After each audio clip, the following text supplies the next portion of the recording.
সুলতান মাহমুদ গজনবী চোখের পানি ফেলে ফেলে কাঁদতেছে, আল্লাহ আজকে শরম দিয়েন না, লজ্জা দিয়েন না, আল্লাহ আজকে শরম দিয়েন না, বিজয় দেন আল্লাহ, শরম দিয়েন না। এইভাবে তিনি কান্না করতেছিলেন। দীর্ঘ সময় তিনি কান্না করলেন, দোয়া করতে লাগলেন। সেনা প্রধান এসে দৌড়ায় বলল, হুজুর সুখের সংবাদ আছে, যুদ্ধের মোড় ঘুরে গেছে, সোমনাথের সিংহ দরজা আমরা দখল করেছি, ভেঙে ফেলেছি, আমাদের বিজয় দ্বার প্রান্তে। একবার জোরে বলা যাবে আল্লাহু আকবার, চিৎকার করে বলেন আল্লাহু আকবার। বিশ্ববিখ্যাত আল্লাহর ওলি আবুল হাসান খেরকানি রহমাতুল্লাহ আলাইহি জীবন থেকে আজকে আপনাদেরকে শোনাচ্ছি। হযরত আবুল হাসান খেরকানি রহমাতুল্লাহ আলাইহি সুদূর খেরকান বর্তমান ইরানের একটা অঞ্চলের নাম খেরকান। এই খেরকানে তিনি বসে বসে মুরাকাবা মুশাহাদা করছিলেন। সুদূর আফগানিস্তানের, বর্তমানে আফগানিস্তানের রাজধানীর নাম কাবুল। এই আফগানিস্তানের রাজধানী কাবুলের একটা এলাকা নাম আছে গজনি। এখনো সেই গজনি গেট লেখা আছে, একটা এলাকা গজনি গেট। এই গজনি সাম্রাজ্যের যিনি প্রধান ছিলেন তার নাম ছিল সুলতান মাহমুদ গজনবী রহমাতুল্লাহ আলাইহি। বিরাট বড় প্রতাপশালী একজন সুলতান ছিলেন, এমন বীর যোদ্ধা জেনারেল ছিলেন। মুসলমানদের এত বড় জেনারেল পৃথিবীতে আরো কোনো মা জন্ম দিতে পারবে কিনা আমার জানা নাই। এত যুদ্ধ জীবনে করেছেন, কোন যুদ্ধে তিনি কোনোদিন হারেন নাই। কিন্তু মনে রাখবেন উনি কাট্টা সুন্নি মুসলমান ছিলেন। একবার জোরে বলা যাবে কি মারহাবা। জীবনে তাহাজ্জুদ কাজা করেন নাই, তাহাজ্জুদ কথা বল না, তাহাজ্জুদ কাজা করেন নাই। সুলতান মাহমুদের জীবনী না জানাইলে আপনি বুঝবেন না উনি কত বড় আশিকে রাসূল ছিলেন। একদিন সুলতান মাহমুদ গজনবী রাজ দরবারে বসা, একটা তলবে আলেম এসে বলতেছে, সুলতান আপনি আমার কাছে দেনা আছেন, ঋণী আছেন। সুলতান মাহমুদ গজনবী বললেন, বেটা আমি তোমার কাছে কি ঋণ আছি বলো। ছেলেটা ডাক দিয়ে বলতেছে, সুলতান আমি আপনার কাছে 5000 দিরহাম পাই। বলে কি করে তুমি 5000 দিরহাম পাও, প্রমাণ দাও। বলে সুলতান আল্লাহর নবী আল্লাহর হাবিব আপনাকে আমাকে 5000 দিরহাম দেওয়ার হুকুম প্রদান করেছেন। সুলতান মাহমুদ গজনবী ডাক দিয়ে বলতেছে, বেটারে 5000 দিরহাম আমি তোমাকে দিব, আল্লাহর নবী আমাকে হুকুম দিয়েছেন, তার প্রমাণ কি? ছেলেটা ডাক দিয়ে বলতেছিলেন, সুলতান আমি মাদ্রাসার একজন তলবে আলেম, বিরাট বড় গরিব এতিম, পয়সা করি নাই, টাকার অভাবে আমার তেল কেনার মতো পয়সা নাই। আমি রাত্রিবেলা দুরূদ শরীফ পড়ে আল্লাহর নবীর কদমে দরখাস্ত দিয়ে ঘুমাইছি। রাহমাতুল লিল আলামিন নবীজি আমার স্বপ্ন এসে আমাকে ডাক দিয়ে বলেন, বেটারে কালকে সুলতান মাহমুদ গজনবীর প্রাসাদে যাইয়া তারে যাইয়া বলবা তোমার যেন 5000 দিরহাম তোমাকে যেন দিয়ে দেয়, আমি নবী তারে হুকুম দিয়ে দিলাম। একবার জোরে বলা যাবে আল্লাহু আকবার।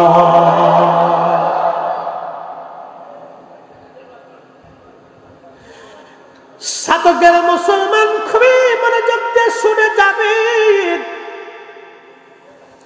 সুলতান মাহমুদ গজনবী ডাক দিয়ে বলে, বেটা আল্লাহর হাবিব আমাকে 5000 দিরহাম তোমাকে দিতে বলেছেন, তার প্রমাণ কি বলো।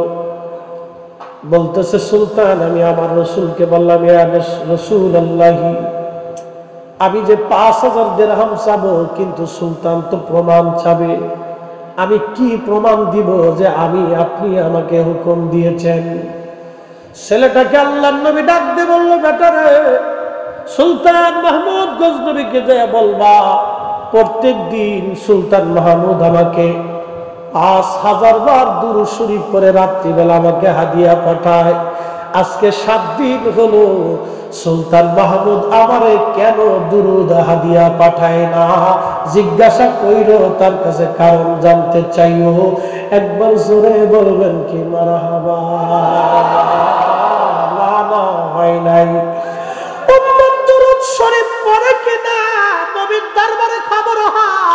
কথা কর না কেন, ঠিক কিনা? উম্মত দুরূদ পড়ল কিনা আমার রাসূলের দরবারে খবর হয়, আশিক উম্মতের খবর আমার রাসূলের দরবারে হয়। আপনি মানলেও ঠিক, না মানলেও ঠিক, মানলেও ঠিক, না মানলেও ঠিক। আপনি মানলে ইমানদার, না মানলে শয়তানের অনুসারী। সুন্নি জামাতের তাতে কিছু যায় আসে না।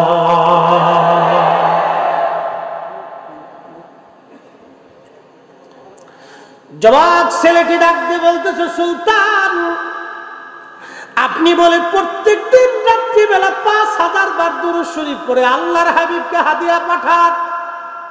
সুবহানাল্লাহ বলবেন। গজনী সাম্রাজ্যের সুলতান, বর্তমান আফগানিস্তান, ইরান, পাকিস্তানের এক অংশ, উজবেকিস্তান, তুর্কমেনিস্তান, তাজিকিস্তান, এই বিরাট অংশের তিনি গজনী সাম্রাজ্যের সুলতান ছিলেন। কত বড় আশিক রাসূল। আজকে দুরূদের বিরোধিতা হয়, আমার নবীর মিলাদের বিরোধিতা হয়। যতই বিরোধিতা করো না কেন, আমার আল্লাহর জমিনে, আল্লাহর জমিনে আল্লাহর হাবিবের শান চলবেই চলবে, চলবে, বন্ধ হবে না। হাত উঁচা করে বলেন ঠিক কিনা?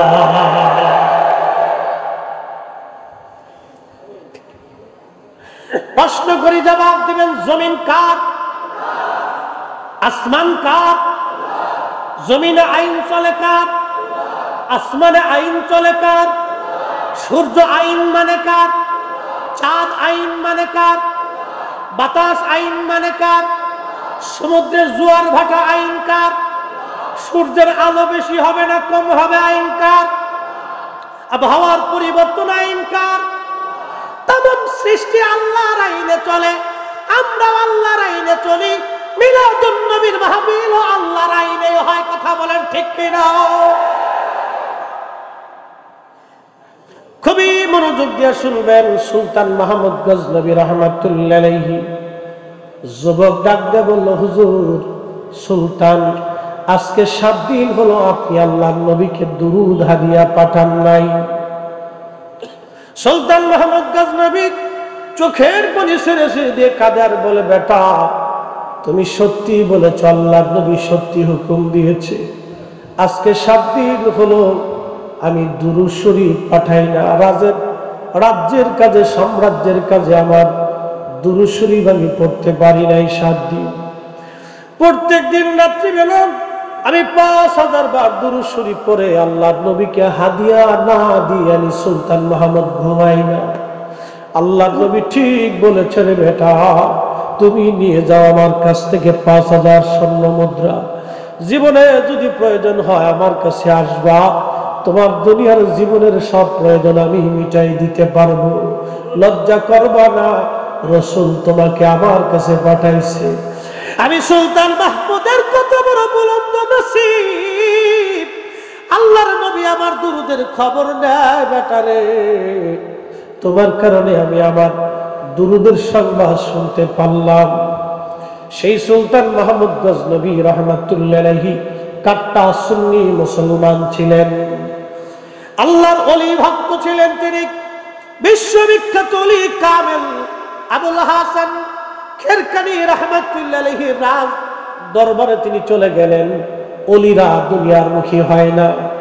এই শাহজালাল ইয়ামানি মুজাদ্দিদ 360 ওলিরা ঘুমাইতেছে। তারা মুকুটহীন সম্রাট, তারা রাজ্যের সীমানাহীন সম্রাট।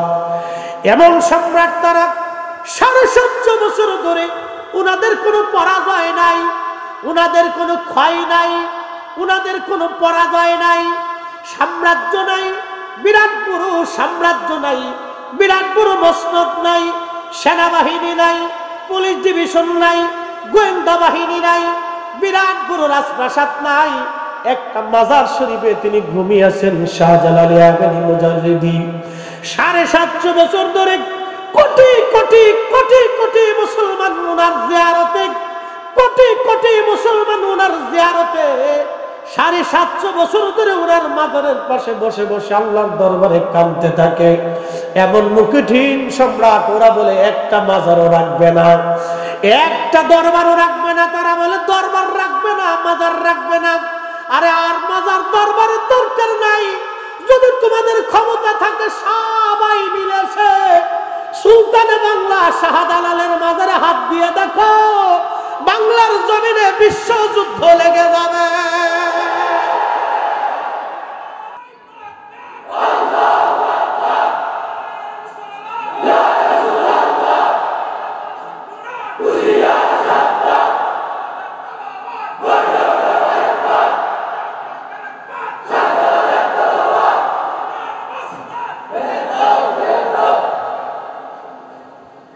প্রিয় মুসলমানেরা, শতকবাসী, আমি বেশি বলি নাই, শুধু একজনের কথা বলে দিলাম।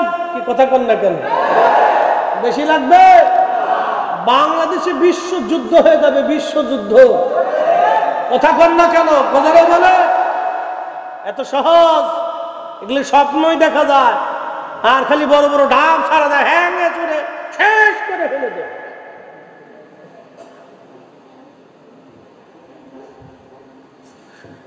প্রিয় সাধকের মুসলমান, খুবই মনোযোগ দিয়ে শুনে যাবেন। আমরা সুন্নিরা শান্তি প্রিয়। কথা বল না, আমরা কি প্রিয়? শান্তি প্রিয়। অশান্তি, বিশৃঙ্খলা, মারামারি, হানাহানি, কাটাকাটিতে আমরা বিশ্বাসী না।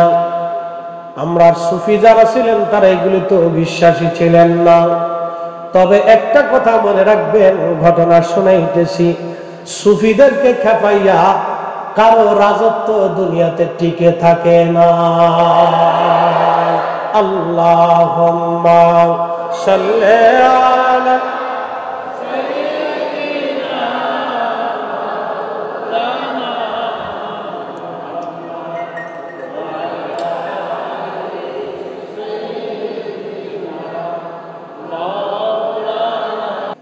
শতকের বাগবাড়ির মুসলমান সুলতান মাহমুদ গজনবী চলে গেলেন সুদূর খেরকানে।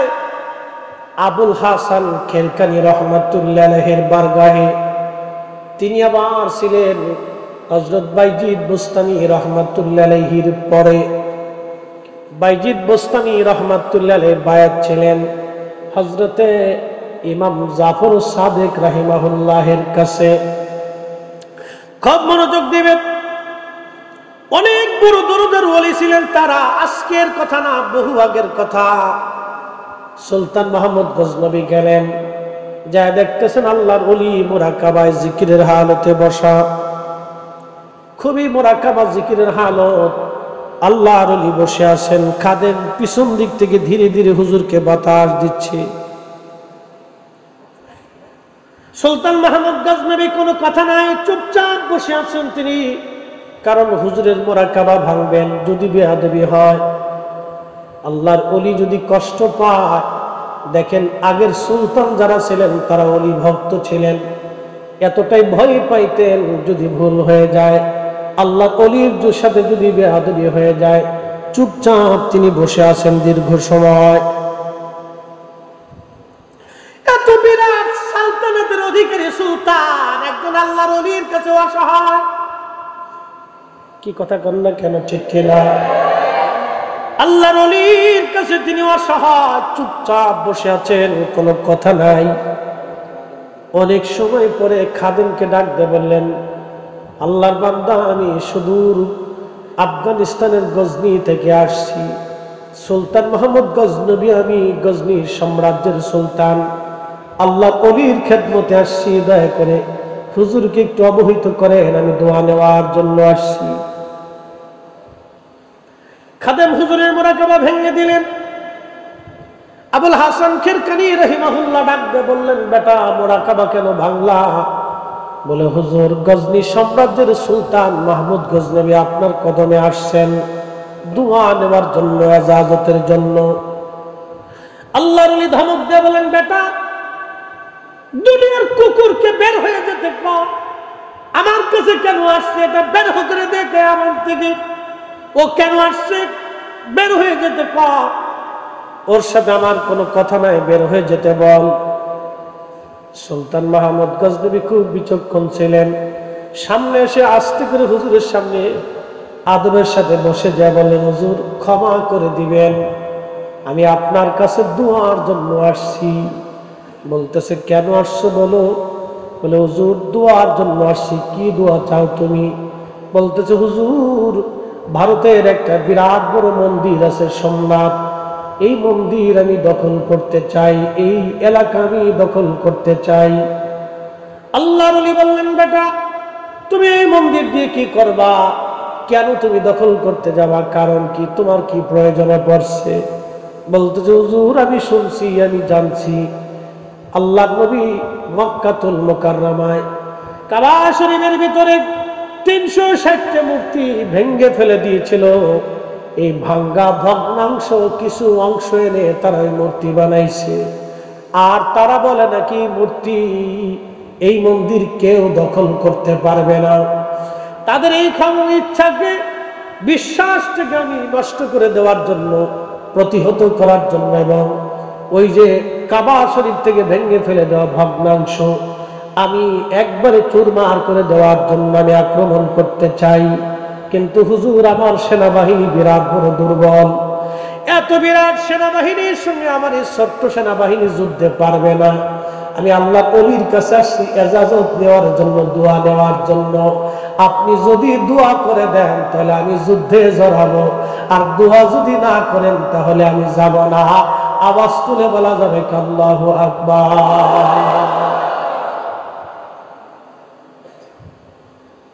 ইতিহাস বুঝে যাবে না, এত সহজ। বাংলা কোনদিনও বিজিত হতো না যদি শাহজালাল ইয়ামানী মুজাররিদি রাহিমাহুল্লাহর হাত না থাকতো। কসমিন কালেও না, বাপের জন্য কোন ইতিহাসে সম্ভব ছিল না যদি শাহজালাল ইয়ামানী মুজাররিদের হাত না থাকতো, যদি ওনার তাসাউফের হাত না থাকতো, যদি ইলমুল কালবের শক্তি না থাকতো, সিফা সালাম নাসিরউদ্দিন সাহেব তলোয়ার এ জমিনে চলতো না, যদি ওনার সেই আল্লাহ প্রদত্ত ক্ষমতা না থাকতো, মুসলিম তো দূরের কথা, মুসলমানের অস্তিত্ব নিয়েই জমির সন্দিহান ছিল। অতএব আমাদের ইতিহাস ঐতিহ্যকে সংরক্ষণ করতে হলে আল্লাহর ওলিদের পথ মত আমাদের প্রয়োজন। কথা বলে ঠিক না ঠিক? প্রিয় সাধকের মুসলমান, হযরতে সুলতান মাহমুদ গজনবী রাহিমাহুল্লাহকে আবুল হাসান কিরকানী রাহমাতুল্লাহি আলাইহি দোয়া করলেন। দোয়া করার পরে তিনার গায়ের ভিতর থেকে জুব্বাখানা করলেন। জুব্বাটা জায়গায় জায়গায় তালি দেওয়া ছিল, সিরা ছিল, মোটা সুতার বানানো কম্বলের মতো জুব্বা মোটা। খুলে দিয়ে বললেন বেটা জুব্বাখানা নিয়ে যাও, যাও জুব্বাখানা নিয়ে যদি ওই সময় কঠিন মুসিবতের মধ্যে পড়ে যাও, আমি জুব্বাখানা তোমারে দিয়ে দিলাম। জুব্বাখানা তুমি আল্লাহর দরবারে ওযু করে নামাজ পড়ে যদি যুদ্ধে তুমি বিপদের মধ্যে পড়ো, এই জুব্বাখানা হাতের মধ্যে নিয়ে আল্লাহকে বলবো আল্লাহ জুব্বার মালিক যদি তোমার পছন্দ হয়, আল্লাহ এই জুব্বার মালিকরে তুমি যদি ভালোবাসো, তোমার যদি পছন্দের ভালোবাসার হয়, তাহলে এই জুব্বাখানা ধরে তোমার দরবারে হাত বাড়াইছি। সুলতান মাহমুদ তুমি আল্লাহর কাছে যা যা মন চাই চাবা, আল্লাহর ইচ্ছায় আশা করি আমার মালিক তোমারে খালি ফেরাবে না। জোরে বলা যাবে কি মারহাবা।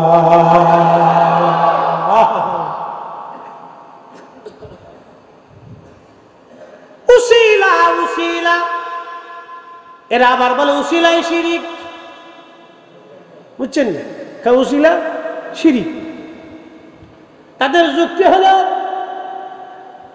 গরু যিনি বেচেন তিনি বিক্রেতা, যিনি গরু কিনেন তিনি ক্রেতা, মাঝখানে যিনি সমন্বয় করেন তিনি দালাল।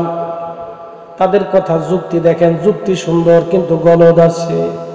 তারা বলতেছেন আমরা চাবো আল্লাহর কাছে, দিবে আল্লাহ, মাঝখানে আবার উসিলার দরকার কি?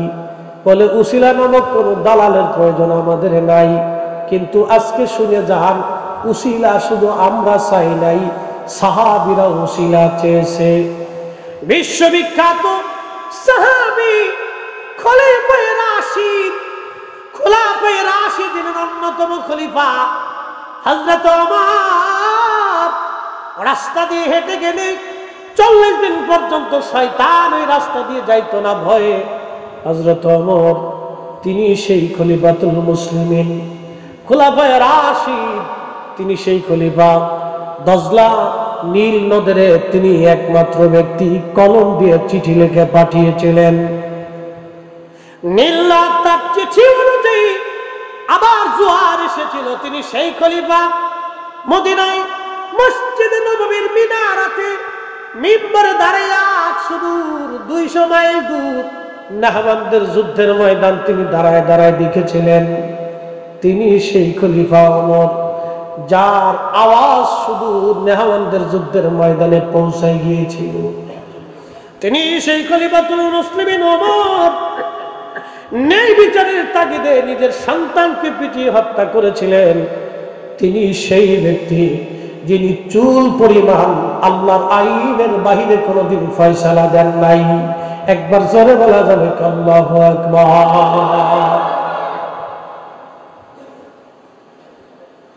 আমাদের আমির উমরারা যদি বেনামাজি হয়, আমির উমরারা যদি সৎ না হয়, তাহলে আমাদের দুঃখের কোনো শেষ নাই। হযরত আমিরুল মুমিনিন ওমর রাদিয়াল্লাহু আনহু তিনি সেই ব্যক্তি। মদিনা মুনওয়ারায় কোনো বৃষ্টি নাই, বৃষ্টির দারুণ অভাব হয়ে পড়ল। লোকেরা এসে বলল, আমিরুল মুমিনিন বৃষ্টির বড় অভাব, আপনি দয়া করে বৃষ্টির জন্য দোয়া করেন।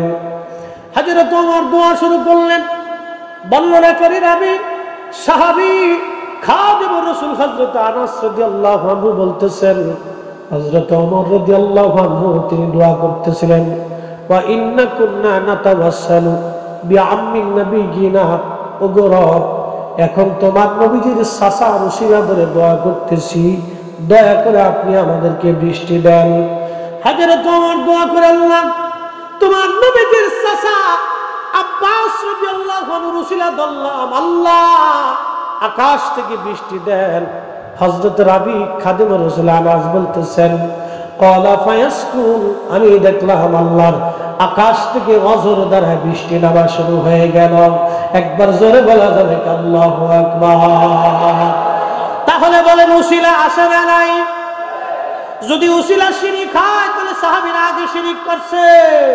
আরে উসিলা করে সাহাবী যদি শিরিক করে, আমরা সুন্নি মুসলমান সাহাবীদের মতোই করতে রাজি আছি। কথা বলেন ঠিক না বেঠে? হযরত আবুল হাসান কিরকানি জুব্বা দিয়ে দিলেন। সুলতান মাহমুদ গজনবী সুদূর গজনি থেকে ভারতে এসে সোমনাথ আক্রমণ করলেন। বুঝতে পারতেছেন কত কঠিন যুদ্ধ। সনাতন বাহিনী তৎকালীন সময়কার বিরাট বড় ভারতীয় সেনা, লক্ষ লক্ষ সৈন্যরা জীবন দিয়ে যুদ্ধ করতেছে। তারা তাদের স্থাপনা, তাদের মন্দির রক্ষা করার জন্য যুদ্ধ চলে। আর সুলতান মাহমুদ গজনবীর বক্তব্য হলো, কাবা শরীফ থেকে আমার নবীজি যেই মূর্তি ভেঙে ফেলে দিয়েছে, এই মূর্তি কোথাও পৃথিবীতে আমরা বসতে দেব না। কঠিন যুদ্ধ, মাসের পর মাস, জীবনের পর জীবন, রক্তের পর রক্ত পড়ে যাচ্ছে।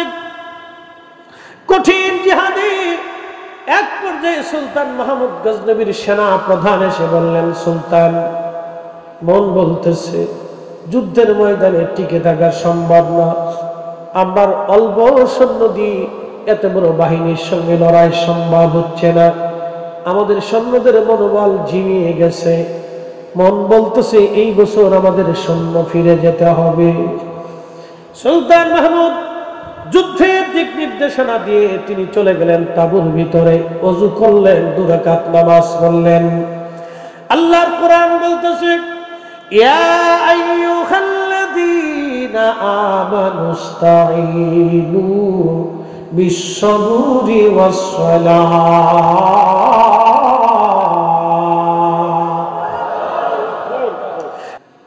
আমরা তো সেই মুসলিম, আমাদের কবির সুলতানে বাংলা যাই নামাজ নিছে, সুরমা নদী পার হয়ে গেল, পানিও ডুবায় না, পানিতেও ধরে না, পানিও ডুবায় না, পানি তার বাধ্য হয়ে গেল। কি করে তাদের অবদান আপনি ভুলে যাবেন? আজ কি করে তাদের অবদান ভুলে যাবেন? মাথায় যদি ময়লা লাগে মাথা ধুয়ে ফেলতে হয়, মাথার চুলে উকুন ঢুকলে উকুন ফেলতে হয়, মাথা কেটে ফেলতে হয় না। গায়ের জুব্বায় যদি ময়লা লাগে এই জুব্বা কেটে ফেলে দিবেন না, আপনি ময়লা পরিষ্কার করে ফেলবেন। আল্লাহর ওলিদের কিছু কিছু মাজারে বেশরীয় কর্মকাণ্ড হয়, সেটা আমরা দেখব, পরিষ্কার করা লাগবে। তাই বলে মাজার ভাঙতে দেব না, কথা কোন ঠিক কিনা? পরিষ্কার করতে হবে, ভাঙার অনুমতি দেওয়া যাবে। কারণ আজকে ছোটগুলি ভাঙা শুরু করছে, কালকে বড়টায় হাত দিবে তারা, তখন সারা দেশে বিশৃঙ্খলা লাগবে, অশান্তি, যুদ্ধ বিগ্রহ লেগে যাবে, মারামারি দাঙ্গা হাঙ্গামা লেগে যাবে, রক্তপাত হবে, মানুষ মার্ডার হবে। এগুলি অনুমোদন দেওয়া যাবে না। বর্তমান প্রশাসককে আমি বলবো, তারা বাংলাদেশে অশান্তি বিশৃঙ্খলা সৃষ্টি করতে যারা চায়, দ্রুত গতিতে তাদের আইনের আওতায় আনেন, নতুবা আমার দেশের এই সুন্দর সমাজ তারা নষ্ট করে দেবে। কথা বলেন ঠিক কিনা?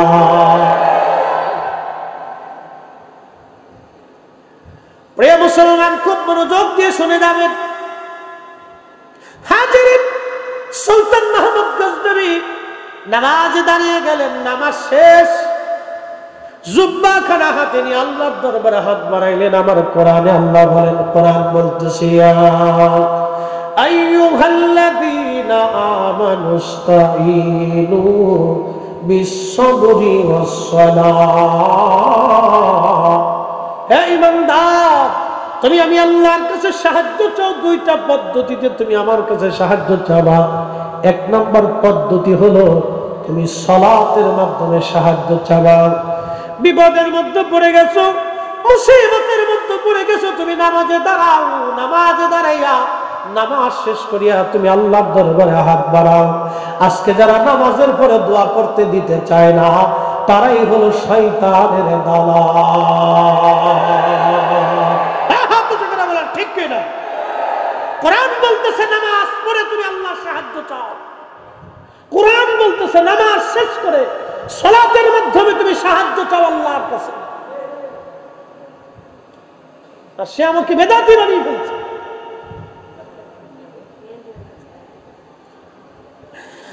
আল্লাহর কোরআনে আরো বলতেছে, فَإِذَا فَرَغْتَ فَانصَبْ وَإِلَى رَبِّكَ فَارْغَب। বিশ্ববিখ্যাত তাফসীর ইবনে আব্বাসের ভিতরে রাইসুল মুফাসসিরিন হযরত আব্দুল্লাহ ইবনে আব্বাস রাদিয়াল্লাহু আনহুমা তিনি আয়াতের তাফসীর করতে যায় লেখেন, فَإِذَا فَرَغْتَ مِنَ الصَّلَاةِ الْمَكْتُوبَةِ। আল্লাহর কোরআনে আমার রব, আমার মালিক আল্লাহ বলতেছেন, হাবিব আপনি যখন নামাজ থেকে ফারিগ হবেন, ফরজ নামাজ থেকে আপনি যখন ফারিগ হবেন, ফানসাবু ওয়া ইলা দুআ, আপনি দোয়ার মাধ্যমে আল্লাহর দরবারে মনোনিবেশ করেন। কোরআনে ফয়সালা নামাজের পরে দোয়া, কোরআনের ফয়সালা নামাজের পরে দোয়া, নামাজের পরে দোয়া। পৃথিবীতে যত ঘটনা ঘটছে, ইমাম হুসাইন রাদিয়াল্লাহু আনহু কারবালায় শহীদ হবেন, সীমারকে ডাক দিয়ে বলেন, সীমার একটু সময় দিবা, 2 রাকাত নামাজ আমি পড়ব। তিনি নামাজে দাঁড়ায় গেলেন, রক্ত ঝরতেছিল, এই অবস্থায় নামাজ পড়তেছে।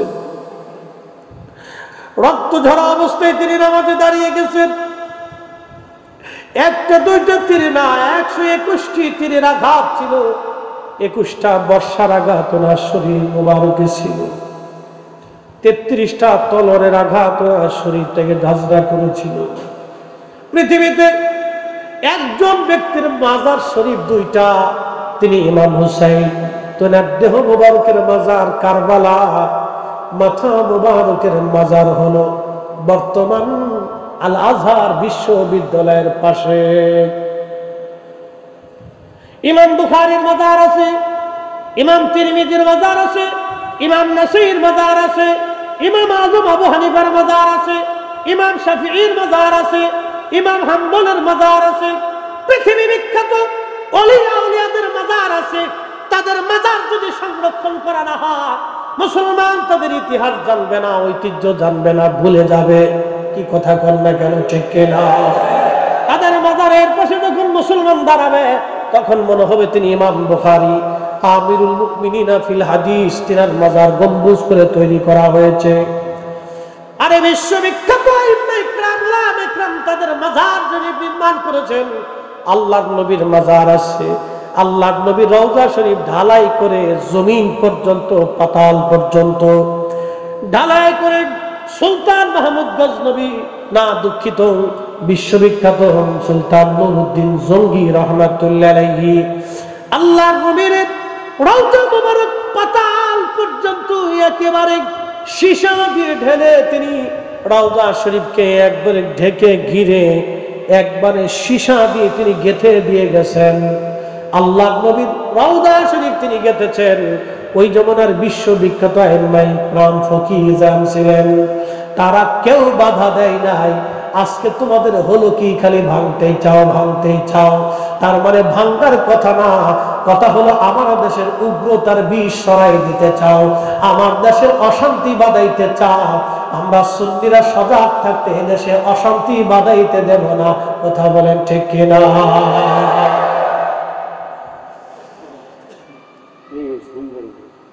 এগুলো এক ধরনের বিশৃঙ্খলা সৃষ্টি করে, অন্য কিছু না।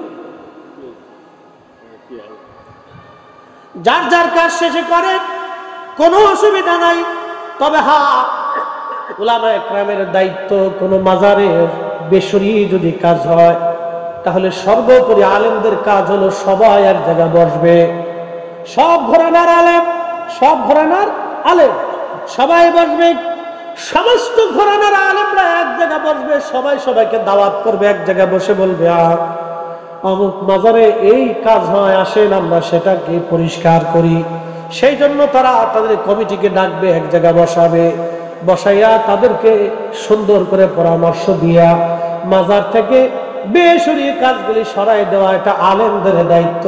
মারামারি কাটাকাটি বাধাই দেওয়া আলেমের কাজ না। কি কথা বলেন ঠিক কিনা?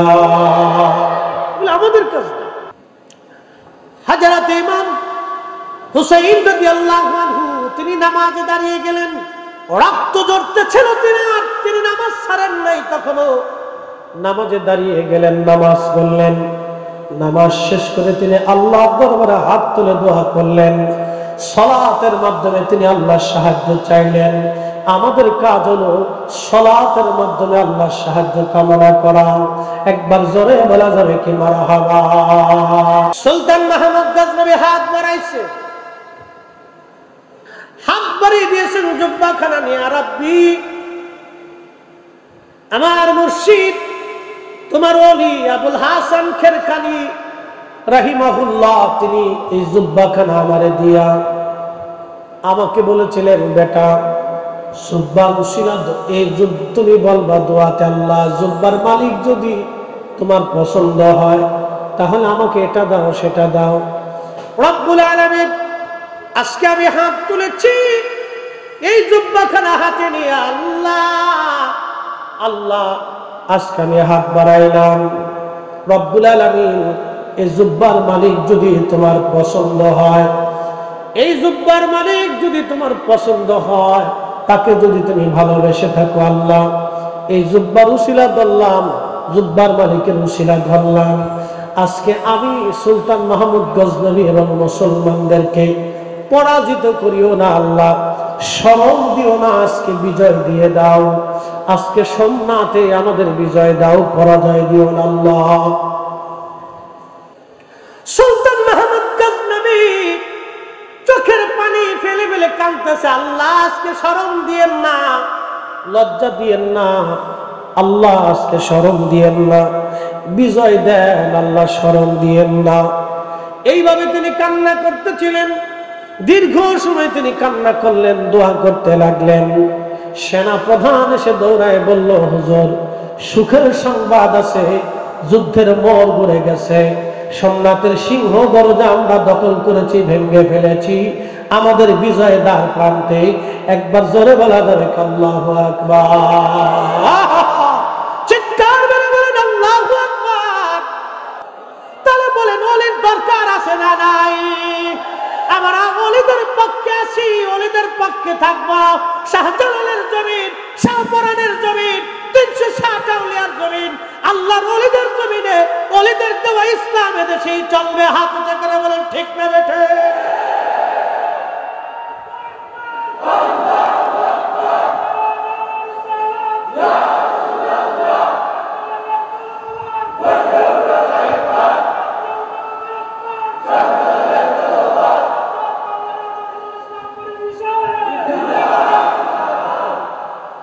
প্রিয় শতকের মুসলমান, বিদায় হয়ে গেল, মুসলমান চলে গেলেন। রাত্রিবেলা সুলতান মাহমুদ গজনবী নিজের তাঁবুর মধ্যে ঘুমিয়ে পড়েছেন, স্বপ্ন দেখতেছেন।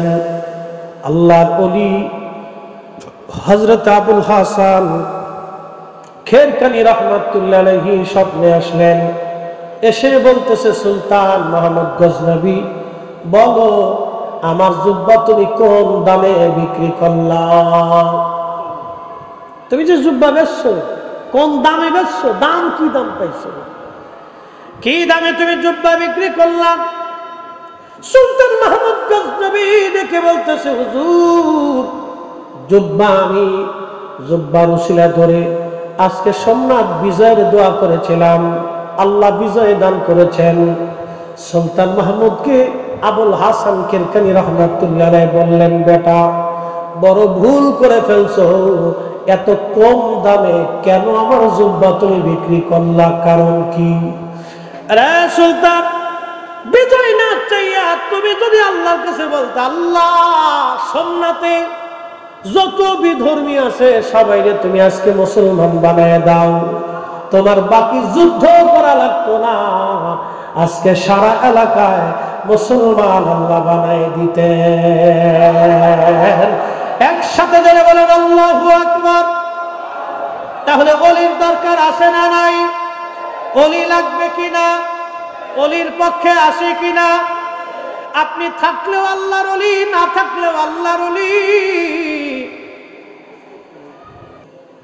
প্রিয় মুসলমান, খুবই মনোযোগ দিয়ে কথাগুলি শুনে যাবেন আজ। এই জন্য আমাদেরকে আল্লাহর ওলিদের পথের পথিক হওয়া লাগবে। তাদের পথের পথিক যদি আমরা হতে পারি, জীবন আমাদের ধন্য হয়ে যাবে, জীবন আমাদের বুলন্দ হবে। এই উপমহাদেশের অন্ধে অন্ধে ইসলামের সুমহান বাণী ছড়িয়েছেন তেনারা সুফিরা। সুফি যদি না হতো এই জমিনে ইসলামের অস্তিত্ব খুঁজে পাওয়া মুশকিল ছিল। সুফিদের বিরাট বড় অবদান। অতএব কথায় কথায় বেদাতি, ভণ্ড বলে গালি দেওয়া, এইগুলি হলো শয়তানের প্ররোচনা। কথা বলেন ঠিক কিনা? কথায় কথায় ভণ্ড, কথায় কথায় বেদাতি, কথা বলেন ঠিক কিনা? কথায় কথায় ভণ্ড, কথায় কথায় বেদাতি। প্রিয় উপস্থিতি, হ্যাঁ, আমরা নির্মল ইসলামের ছায়াতলে আসছি। তিনাদের বিরাট বড় অবদান, আমরা তাদের ভুলব না। তাদের জিয়ারত আমাদের দরকার, কিন্তু সেই জিয়ারতটা আমরা সুন্নত পদ্ধতিতে শরীয়তের আইন মোতাবেক আমরা করব। যদি শরীয়তের আইনে রেখে তাদের জিয়ারত আমরা করি, তাহলে তারাও খুশি হবে, আল্লাহও খুশি হবে। আমরা শরীয়তের বাহিরে যাব না, সুন্দর পদ্ধতিতে আমরা সুন্নত তরিকা অনুযায়ী তাদের জিয়ারতে যাব, তাদের সাক্ষাৎ করব, তাদের জন্য দোয়া করব। আল্লাহ আমাদের প্রত্যেকের তৌফিক দান করুন, যারা বলেন আমিন। প্রিয় শতকের মুসলমান, আমি কোরআন শরীফ থেকে সর্বপ্রথম যে আয়াত পড়েছিলাম সে আয়াতের দিকে চলে যাই। আল্লাহর কোরআন বলতেছে, কামা আরসালনা ফীকুম রাসূলাম মিনকুম ইয়াতলু আলাইকুম আয়াতিনা। আল্লাহ বলতেছে, হাবিব আমি আপনাকে পাঠিয়েছি, ফীকুম রাসূলাম মিনকুম, আমি আপনাকে তাদের মধ্যে পাঠাইলাম রাসূল বানাইয়া।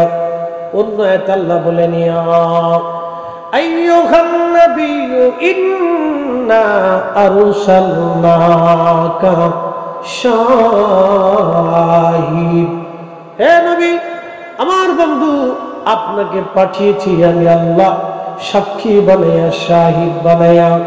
অন্য আয়াতে আল্লাহ রাব্বুল আলামিন কোরআনে বললেন ওমা আরসালনাকা ইল্লা রাহমাতাল লিল আলামিন, আপনাকে तमाम সৃষ্টির রহমত বানায়া আমি আল্লাহ আপনাকে পাঠিয়েছি, तमाम জগতের রহমত বানায়া আমি আল্লাহ আপনারে পাঠাইছি।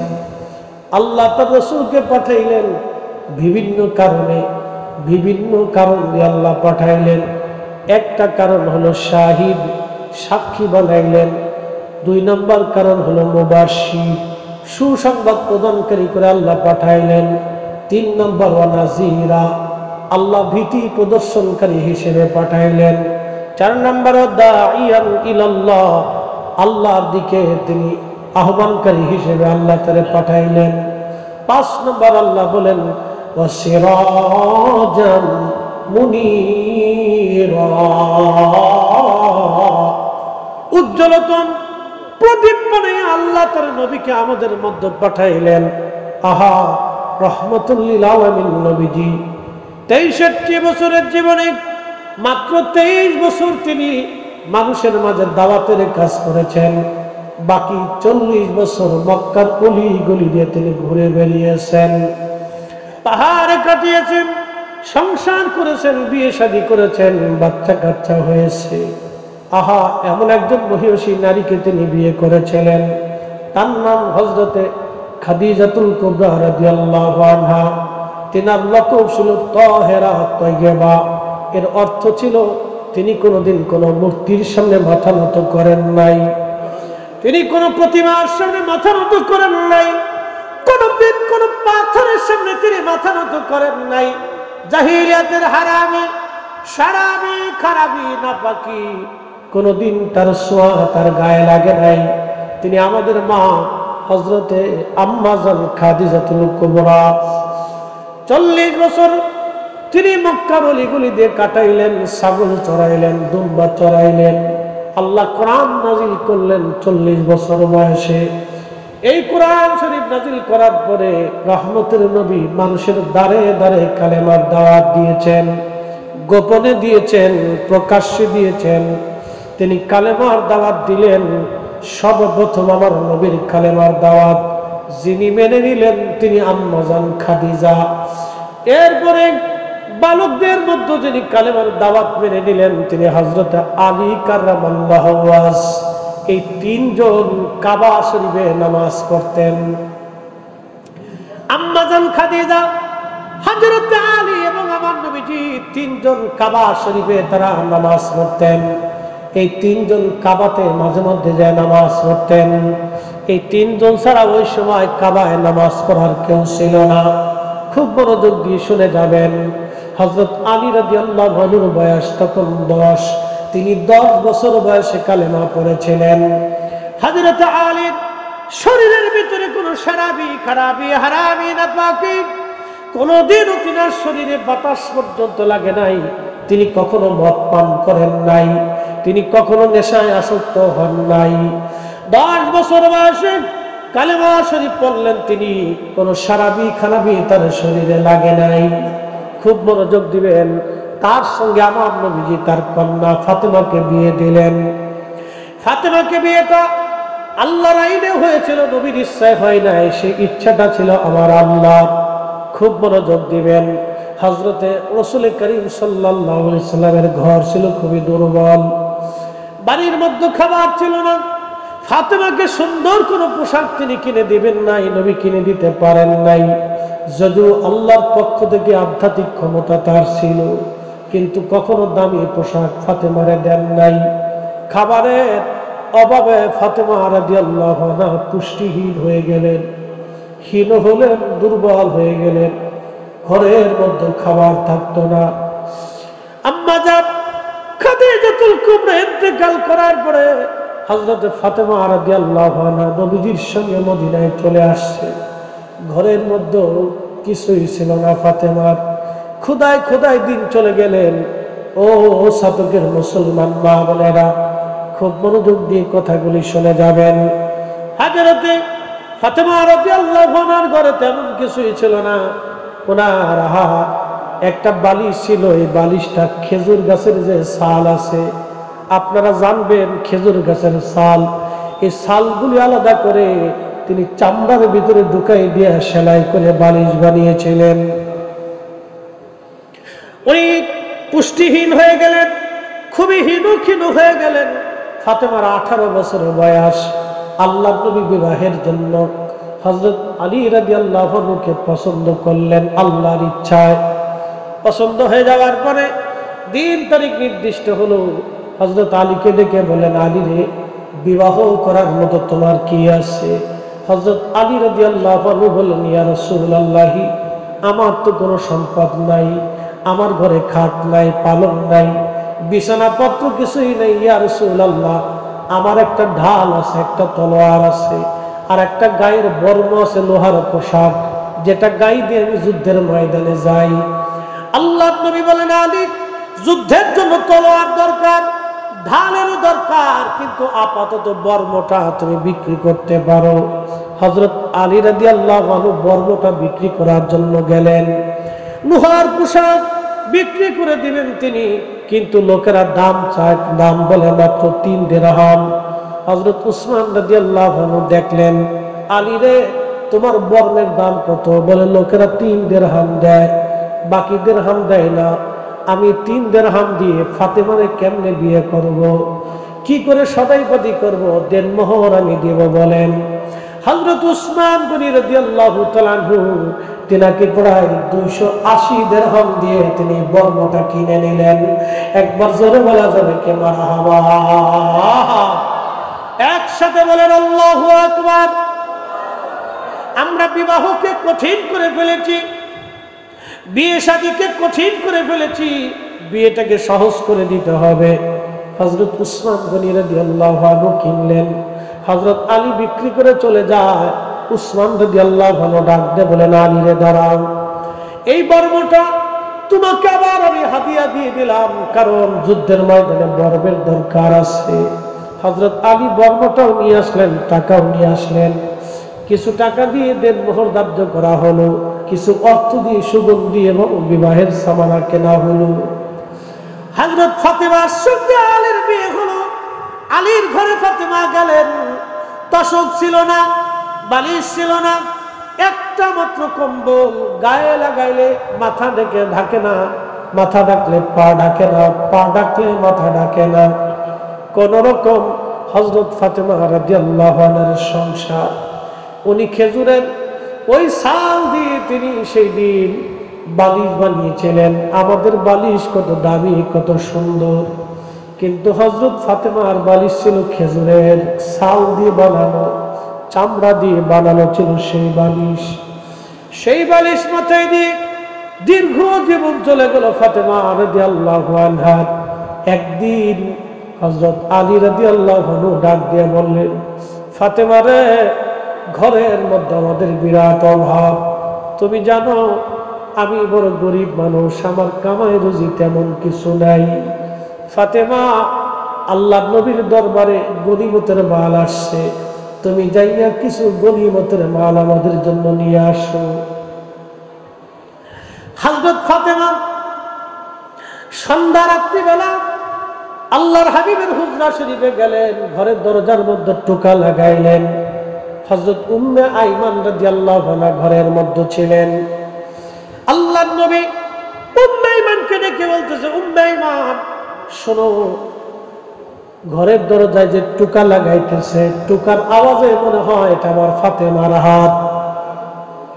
দরজা খোলো। এই রাত্রিবেলা ফাতেমা কেন আসলো? কারণ কি, কি জন্য আমার ফাতেমা আসছে? তাড়াতাড়ি দরজা খোলো। দরজা খুলে দেওয়ার পরে ফাতেমা ঢুকলেন। আল্লাহর নবী তার বিছানায় বসাইলেন। কি হয়েছে ফাতেমা? বলো গো মা, কি জন্য তুমি আসছো? ফাতেমা কেঁদে দিয়ে বলেন, আব্বাজান, আপনি আমারে গরিব ঘরে, আলীর ঘরে বিয়ে দিয়েছেন। তিনি গরিব মানুষ, বাজার সদাই আমাদের হয় না, একদিন আনলে আর একদিন আমি না খেয়ে থাকি, একদিন রান্না হইলে আর একদিন রান্না হয় না। আব্বাজান ঘরের মধ্যে কোনো আসবাবপত্র নাই, কোন রকম একটা খেজুরের মাদুরের উপর আমাদের জীবন চলে। বালিশ নাই, খেজুর গাছের ছাল দিয়ে আমি বালিশ বানাইয়া বিছানা করে থাকি। একটা মাত্র কম্বল আব্বাজান, এছাড়া আর কোনো কম্বল আপনার আলীর ঘরে নাই। খোদায় দিন যায় শুনছি আপনার কাছে নাকি গনিমতের মাল আসছে। আব্বাজান কিছু গনিমতের মাল যদি আমারে দয়া করে দিতেন। আল্লাহর নবী ডেকে ডেকে বলতেছে, রে ফাতেমা, গনিমতের মাল আমি তোমারে দেব না, এটা আমার গরিব উম্মতের জন্য বরাদ্দ করছি। আল্লাহর হাবিব উম্মতকে কতটা ভালোবাসছে, আমাদেরকে কত পরিমাণে ভালোবাসছে, নিজের কন্যাকে ফেরত দিয়ে দিলেন। মেয়েটা ক্ষুধার্ত, চেহারার দিকে তাকানো যায় না। নবীজির কষ্ট হচ্ছিল, ডাক দেয়া বলতেছে, ফাতেমা রে, তোমারে গরিবতের মাল দিব না, আমি আমার গরিব উম্মতের জন্য বরাদ্দ করছি, এটা আমার গরিব উম্মতের জন্য বরাদ্দ রে ফাতেমা। একটা কথা মনে রাখবেন, আল্লাহ নবী বলছেন, শাসক গোষ্ঠীরা যদি সরকারি মাল নিজেদের ভোগ করে খায়, তাহলে বুঝবা কিয়ামতের আলামত, দুনিয়ার চাইতে কবর ভালো হবে। আর শাসক গোষ্ঠী যদি আমানতের সাথে তোমাদের সম্পদগুলি জনগণের মধ্যে বন্টন করে, তাহলে বুঝবা কবরের চাইতে দুনিয়া ভালো হবে। শতকের মুসলমান কি কঠিন শোষণ বন্টন, সেই দিন মেয়েটাকে ফেরত দিয়ে দিলেন। মা, তুমি চলে যাও ফাতেমা, গনিমতের মালের একটা অংশ তোমাকে দেওয়া হবে না, এটা আমার গরিব উম্মতের জন্য বরাদ্দ। আমরা যে তার আদরের উম্মত, কয়দিন কেন্দেছি। আল্লাহর নবীর আদরের উম্মত আমরা কিছুই করতে পারি নাই। আহা, সেই দিন গরিব উম্মতকে নবীজি ভুলেন নাই। যারা গরিব আছেন চিন্তার কারণ নাই, পেরেশানি নিবেন না। আমার নবীকে গরিবরা আগে ভালোবাসছে, গরিবরা ভালোবেসে যাবে, গরিবরা আমার নবীর সঙ্গে জান্নাতে হাসতে হাসতে চলে যাবে। একবার জোরে বলা যাবে আল্লাহু আকবার। গরিবরা আগে হাসতে হাসতে জান্নাতে চলে যাবে আমার নবীর সঙ্গে। ফাতেমা মনটা বেজার করে চলে গেলেন, কিন্তু আলহামদুলিল্লাহ বললেন, এতটা মন খারাপ করেন নাই। কিন্তু আল্লাহর নবীর ঘুম আসতেছিল না, সারা রাত নবীজি ঘুমাইতে পারতেছিলেন না। একবার ডান দিকে মুসুর দেন, আবার বাম দিকে মুসুর দেন। আম্মা জান খাদিজার তিরদানের পরে আমার নবীকে আগলে রেখেছিলেন হযরত ফাতেমা রাদিয়াল্লাহু আনহা। আহা, মেয়েটা এমন ভাবেই নবীকে ভালোবাসতেন, যেই জন্য আল্লাহ খুশি হইয়া নবীকে বলেন, হাবিব আপনি বলে দেন, আপনার ফাতেমা হলো সাইয়্যিদাতুন নিসাই আহলিল জান্নাহ, জান্নাতের রমণীদের সর্দারিনী হলো আপনার ফাতেমা। একবার জোরে বলা যাবে আল্লাহু আকবার। আরে আমার রাসূলকে ভালোবাসার জন্য ফাতেমা যদি সাইয়্যিদানি হয়ে গেলেন, তিনি সর্দারিনী। শুনবি, আমরা মুসলমান, নবীর ভালোবাসার কথা আমরা ব্যক্ত করি, এই জন্যই রাসূলের ভালোবাসা পাহাড় সম গুনাহগুলি ধ্বংস হবে। নবীর ভালোবাসায় 8টা জাহান্নাম নিভে যাবে, যা 7টা জাহান্নাম নিভে যাবে, 8টা জান্নাত উম্মতের জন্য বরাদ্দ হবে। উম্মত যে জান্নাতের দরজা দিয়ে খুশি চলে যাবে সেই জান্নাতে। খুব মনোযোগ দেন। ফাতিমাতুজ জাহরা রাদিয়াল্লাহু আনহা চলে গেলেন। হযরত আলী ডাক দিয়ে বলেন, ফাতেমা রে, নবী কি বলেছেন? ফাতেমা বললেন, স্বামী আমার, আল্লাহ রাসূল বলেছেন গনিমতের মাল বলে গরিব উম্মতের জন্য বরাদ্দ হয়েছে, কিছুই দিবে না নবী, আমাকে ফেরত পাঠিয়ে দিয়েছেন। হযরত আলী আলহামদুলিল্লাহ বলে শুয়ে রইলেন। ছাতকের নারী সমাজ, ঘরের ভিতর থেকে যারা কথাগুলি শুনেন ভালো করে শুনে যান। আল্লাহু আকবার। ফাতেমা রাদিয়াল্লাহু আনহা তিনি চলে গেলেন, নবীর ঘুম আসে না, বারবার বারবার এপিট ওপিট ওপিট ওপিট করতে লাগলেন। আল্লাহর নবী সকালবেলা ফজরের নামাজ পড়ে নবীজি তাড়াতাড়ি ফাতেমার ঘরের দরজায় আসছে, টুকা লাগাইলেন। আল্লাহর নবীর জন্য দরজা খুলে দেওয়া হলো। ফাতেমা ঘরের ভিতরে যে নবীজি খাটের উপরে বসলেন, বসিয়া আল্লাহর নবী ডাক দেয়া বলেন, ফাতেমা রে, মন বেজার করছো, তোমারে গনিমতের মাল দেই নাই, তোমার আব্বাজান সারা রাত্র ঘুমাইতে পারে নাই, আমি আমার কলিজার টুকরা মেয়েটাকে আমার দরজা থেকে ফেরত পাঠাইছি। ফাতেমা রে, তোমার আব্বা সারা রাত ঘুমাইতে পারে নাই। ফাতেমা, কিন্তু আমার মালিক আমার আল্লাহ আমার খালি ফেরত পাঠাই নাই, আমার আল্লাহ তোমার কাছে আমারে পাঠাইছে। চিৎকার করে জোরে বলবেন কি আল্লাহু আকবার। আমার আল্লাহ তোমার কাছে আমারে পাঠাইছে। ফাতেমা, দুইটা জিনিস আল্লাহ তোমাকে দিতে বলেছে, হয় গনিমত নিবা, না হয় আল্লাহর কাছ থেকে তাসবিহ তুমি নিবা। হয় গনিমত নাও, না হয় তাসবিহ নাও। বলে আব্বাজান, আল্লাহ কি তাসবিহ দিয়েছেন বলেন? বলে আল্লাহ তাসবিহ দিয়েছে প্রত্যেক দিন এশার নামাজের পরে রাত্রিবেলা ঘুমোতে যাওয়ার আগে তুমি 33 বার আলহামদুলিল্লাহ, 33 বার সুবহানাল্লাহ, 34 বার আল্লাহু আকবার বলে তুমি ঘুমাইবা। এই তাসবিহটা শুধু তোমার জন্য এবং আলীর জন্য আল্লাহ পাঠাইছে। হয় এই তাসবিহ তুমি নাও, না হয় তুমি গনিমতের মাল নাও। যদি এই তাসবিহ তুমি নাও, আল্লাহর ওয়াদা তোমার ঘরে অভাব থাকবে না, আল্লাহ তোমার উপর খুশি থাকবে। ফাতেমা ডাক দেয়া বলেন, আব্বাজান আমার গনিমতের মাল লাগবে না, আল্লাহর দেওয়া তাসবিহটাই আপনি আমাকে দিয়ে যান। জোরে বলা যাবে কি মারহাবা। আমাদের মেয়ের আজকে দুনিয়ার মোহে পড়িয়া, সাজগোজে পড়িয়া দুনিয়ার পাগল পারা হয়ে গেছে নারী। দুনিয়ার পাগল পারা হওয়া যাবে না।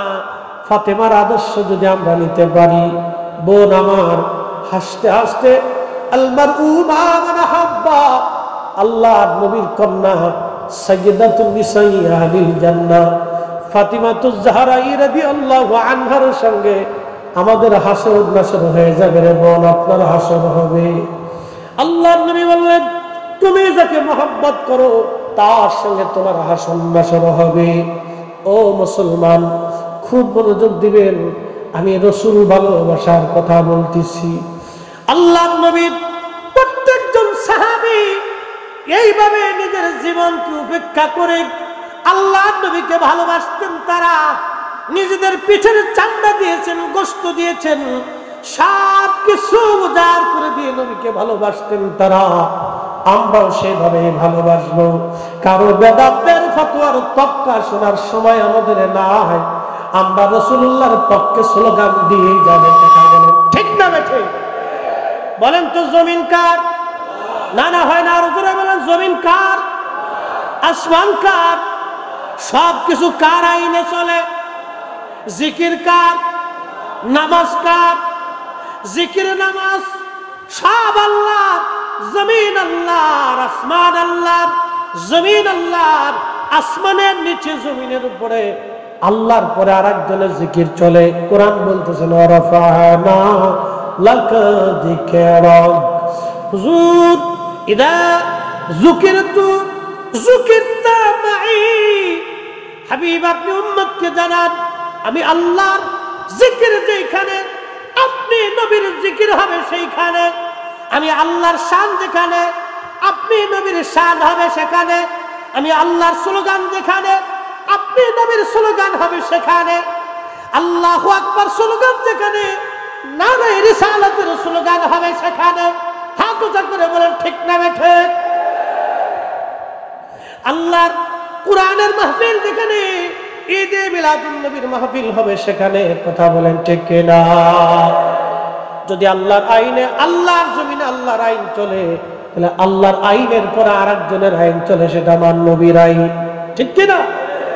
আল্লাহর পরে আমার নবীর আইন চলে, অতএব আল্লাহর আইনে আল্লাহর স্লোগান যেখানে আমার রাসূলের স্লোগান হবে সেখানে যতই বেদাতি ফতোয়া দাও, ওই বেদাতের ফতোয়া সুন্নিদের শোনার সময় হাতে নাই। কথা কয়।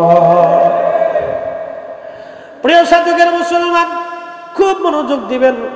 রাসূল করিমের একজন সাহাবী ছিলেন, তার নাম আব্দুল্লাহ জিল বাজাদাইন রাদিয়াল্লাহু আনহু। জীবনে হয়তো নাম শুনেছেন। যুবক, আপনাকে বলতেছি, মদিনার সবচেয়ে বড় ধনাঢ্য ব্যক্তি ছিলেন আব্দুল্লাহ জিল বাজাদাইন রাদিয়াল্লাহু আনহু। তিনি ইসলামের সুশীতল মহান কালেমার পতাকার নিচে চলে আসলেন। পরিবার ছিল ইহুদি। আপনারা জানেন ইহুদিরা বিরাট বড় কঠোর এবং কঠোর। ইহুদিরা কঠোর এবং কঠিন। ইহুদিদের হৃদয় কঠিন, যার কারণে দেখতেছেন ৭৫ বছর ধরে ফিলিস্তিনের মুসলমানদেরকে মারতেছে। আমরা মুসলমানরা অনৈক্যের কারণে আজকে ফিলিস্তিনের মুসলমানরা মার খায়। হাজার হাজার হাজার হাজার ফিলিস্তিনি মুসলমান শহীদ হয়, এমন ভাবে মারতেছে কবর দেওয়ার চিহ্নিত পর্যন্ত করা যায় না। তাদের কবরগুলি দেওয়া হয়, গোশত মেপে মেপে কবর দেওয়া হয়। এইরকম পরিস্থিতি ফিলিস্তিনের জমিনে হয়েছে। সারা আরবের মুসলমান আজকে নীরব, মধ্যপ্রাচ্য আজকে নীরব, মধ্যপ্রাচ্য আজকে নীরব, সৌদি আরব নীরব, আমার আমিরাত নীরব, কুয়েত কাতার নীরব, জর্দান নীরব, বাহরাইন নীরব। এই সমস্ত আরব রাষ্ট্রগুলি আজকে তারা নীরব।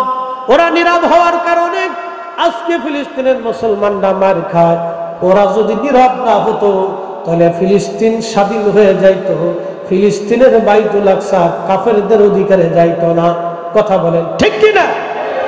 কিন্তু ইতিহাস শুনে যান, আজকে এই ফিলিস্তিনিদেরকে একসময় কে রক্ষা করেছিল? কার হাতে এই ফিলিস্তিনের বিজয় হয়েছিল? আজকে ইতিহাস শুনে যান। ক্রুসেডাররা ফিলিস্তিনের বাইতুল আকসা দখল করে নিল। এই বাইতুল আকসার যে অঞ্চল, যেটা বর্তমানে গাজা, এটার নাম কিন্তু গাজা ছিল না, এটার নাম ছিল আসকালান। এটার নাম ছিল আসকালান। এই আসকালানে খ্রিস্টানেরা দখল করে নিয়ে বাইতুল আকসাতে 1 লক্ষ মুসলমানকে তারা জবাই করলো, 1 লক্ষ মুসলমানের জীবন কেড়ে নিল। ইতিহাস সাক্ষী, হাঁটু পর্যন্ত রক্তে সারা বাইতুল আকসা ডুবে গেল। এত পরিমাণে রক্ত জমা হয়ে গেল। আহা, ফিলিস্তিন দখল করে নিয়ে গেল ক্রুসেডাররা, লক্ষ লক্ষ খ্রিস্টান সৈন্যরা ফিলিস্তিন দখল করে নিয়ে গেল। দখল করার 200 বছর পরে ফিলিস্তিনিদের উদ্ধার করার জন্য সুলতান গাজী সালাউদ্দিন আইয়ুবী রাহমাতুল্লাহর নেতৃত্বে বিরাট একটা সৈন্যবাহিনী বাইতুল আকসা অবরোধ করে তারা দখল করলো। সুলতান গাজী সালাউদ্দিন আইয়ুবী, আমার দিকে তাকান, তিনি কে? কাট্টা সুন্নি একজন মুসলমান। তিনার পীর ও মুর্শিদ আল্লামা ইমাম ইজ্জুদ্দিন রাহিমাহুল্লাহ, বিশ্ববিখ্যাত আলেম এবং সুফি ছিলেন তিনি। আল্লামা ইমাম ইজ্জুদ্দিন রাহমাতুল্লাহর ছাত্র ছিল সুলতান সালাউদ্দিন আইয়ুবী রাহমাতুল্লাহ। উনার আপন ভগ্নিপতি, ইতিহাস শুনেন, উনার আপন ভগ্নিপতি, তার নাম বাদশাহ মুজাফফরউদ্দিন কুকুবুরী রাহমাতুল্লাহ আলাইহি। তিনি ছিলেন সুলতান মাহমুদ সালাউদ্দিন আইয়ুবীর আপন ভগ্নিপতি। তিনি ইরাকের ইরবলের বাদশা ছিলেন, বিরাট বড় বাদশা। কিন্তু তিনি আদিলান আবিদান জাহিদ, তিনি আবেল ছিলেন, কোরআন ছিলেন, আবেদ ছিলেন, বড় বুজুর্গ ছিলেন এবং জাহিদ ছিলেন, দুনিয়া বিরাগী বাদশা।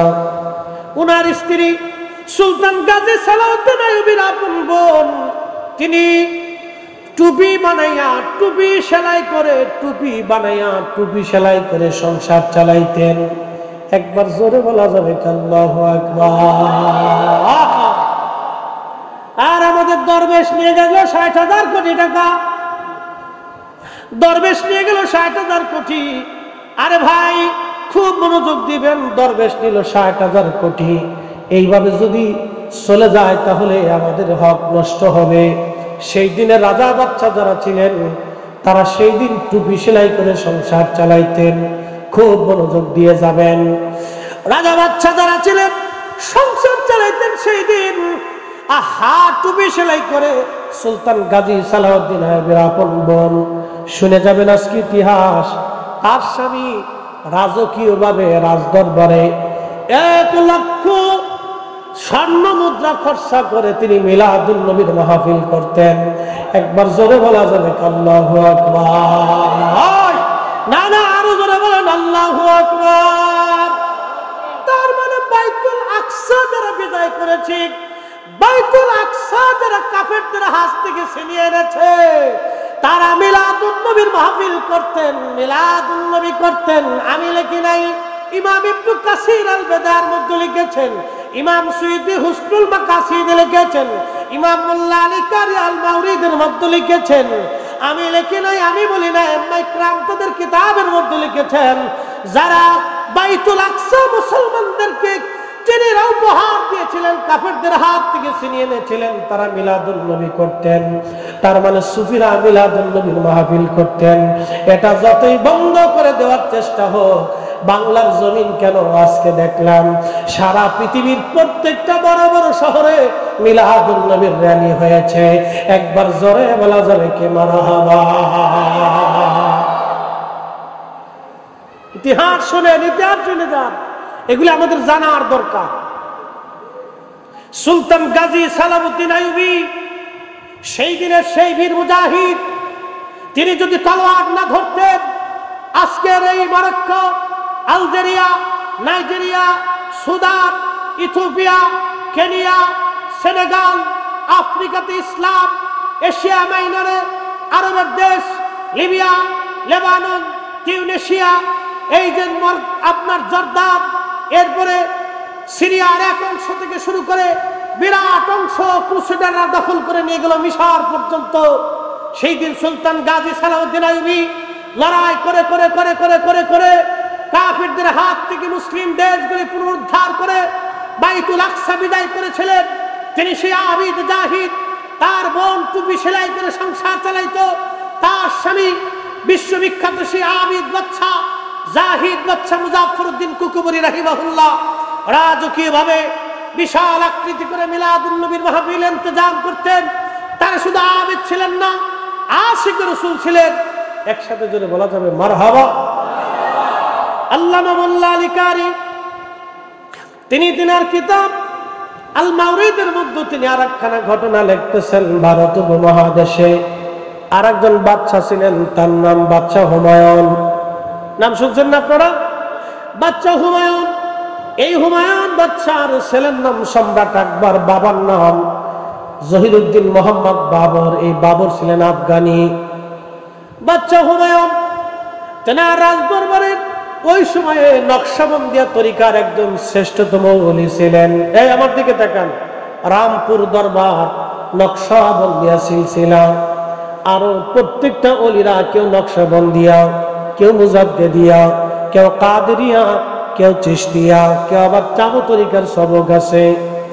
বন্ধু, নকশবন্দিয়ার উজ্জ্বল নক্ষত্র ছিলেন আল্লাহু আকবার সেই জমানার অনেক বড় আলেম খাজা মাহমুদ বাহদাবানী নকশবন্দি রহমাতুল্লাহ আলাইহি।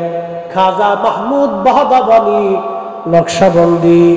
মোল্লা আলী কারির মতো বিশ্ববিখ্যাত মুহাদ্দিস তিনার কিতাবে তার নাম সম্মানের সাথে লেখছেন।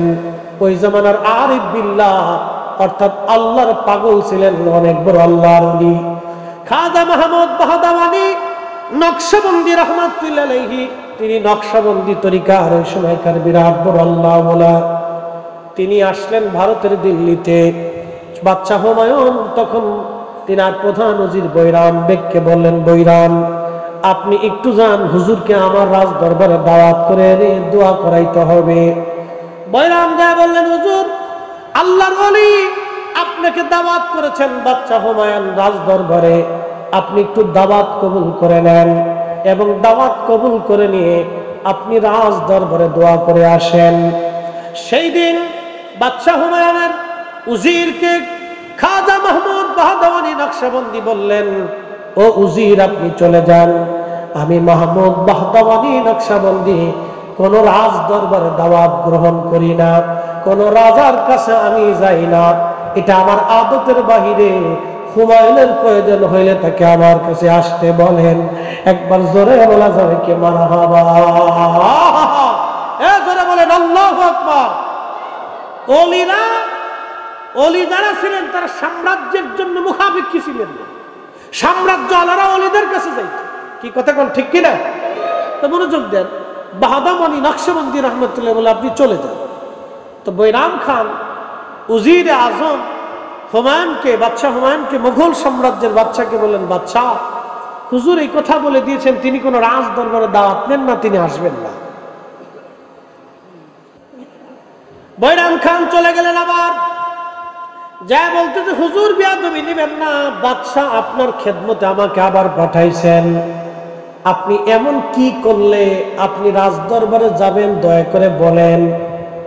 তারপর আপনি যাইয়া একটু দোয়ায় যাবেন বরকতের আশায়। বাদশাহ হুমায়ুন আপনাকে দাওয়াত করতেছে। তখন আল্লামা মোল্লা আলী কারি মক্কি লিখতেছেন আল মাউরিদের মধ্যে, ঠিক সেই সময় আল্লাহর ওলি ডাক দিয়ে বলেন, বৈরাম তোমার বাদশাকে যায় বলো যদি রাজ দরবারে মিলাদ শরীফের ইন্তজাম করে। আল্লাহু আকবার। না না না না, হয় না হয় না, আরো জোরে জোরে জোরে জোরে। কি শরীফ? মিলাদ শরীফের ইন্তজাম করে। তাহলে আমি আসবো, কিন্তু বাদশার জন্য না, মিলাদের সম্মান। জোরে জোরে জোরে জোরে জোরে জোরে। ওই জমানার আজ থেকে 500 বছর আগের কথা। কত বছর আগে? 500-600 বছর আগের কথা বলতেছি, আজকের কথা না, 500-600 বছর আগে। সেই দিনে বিশ্ববিখ্যাত উপমহাদেশের শ্রেষ্ঠ নকশবন্দিয়া তরিকার শ্রেষ্ঠ আমির জাহিদ আলিম, তিনি বলতেছেন, আমি বাদশার সম্মানে যাব না, আমি আল্লাহর রসুলের মিলাদের সম্মানে আমি সেখানে যাইয়া মিলাদ শরীফ পড়াবো, দোয়া করব। একসাথে বলা যাবে মারহাবা। তাহলে আমরা ওলিদের পথে আসি না? নাই। কে সে বেদাত বলবে ওগুলি আমরা শুনবো, শোনার সময় আমাদের নেই। মনোযোগ দিয়ে হযরত মাহমুদ বাহদাওয়ানি নকশবন্দি রহমাতুল্লাহ আলাইহিকে বৈরাম খান দাওয়াত দিলেন। উজির যায় বলেন, বাদশাহ মিলাদ শরীফের ইন্তজাম করেন। বাদশাহ রাজকীয় ভাবে রাজ দরবারে মিলাদের ইন্তজাম করলেন। হাজার হাজার মানুষ, হাজার হাজার আমির ওমরা জ্ঞানী গুণী হাজার হাজার মানুষ রাজ দরবারে আসছে। আল্লাহর ওলি গেলেন। আল্লাহর ওলি যাওয়ার পরে বাদশাহ হুমায়ুন নিজে পানি ঢেলে আল্লাহর ওলির হাত ধোয়াইলেন, ওযু করাইলেন, পা ধোয়াই দিলেন। একবার জোরে বলা যাবে কি মারহাবা? আগের যুগের বাচ্চারা ওলি ভক্ত ছিল, তারা জানতো ওনার সিংহের পায়ে সিংহের লেজে পাড়া দিলে মরণ ছাড়া রাস্তা নাই। অতএব সুফিরা আল্লাহর ওলিরা এ জমিনে ছিল, জমিন আছে, কিয়ামত পর্যন্ত ওলিরা জমিনে থাকবে। কোনদিন জমিন ওলি শূন্য হবে না। যে শক্তি পৃথিবীতে চেষ্টা করুক, ও পৃথিবীতে ওলিদের রাজত্বই থাকবে। কথা বলেন ঠিক না বেটে? প্রিয় মুসলমান, এটা আমার বাক্য না, ইমাম সুয়ুতি রাহিমাহুল্লাহ ব্যাপারে একটা কিতাব লিখছেন। আল্লাহ রসুল, আল্লাহ ওয়াদা করেছেন পৃথিবীতে কখনো অলি শূন্য থাকবে না। কোথাও না কোথাও আল্লাহ তার অলিকে নিযুক্ত রাখবে। অতএব যে যতই চেষ্টা করুক তো কাজ হবে না। এ জমিন অলিদের, এটা থাকবেই, যে কোনো মূল্যে থাকবে, যে কোনো ভাবে থাকবে।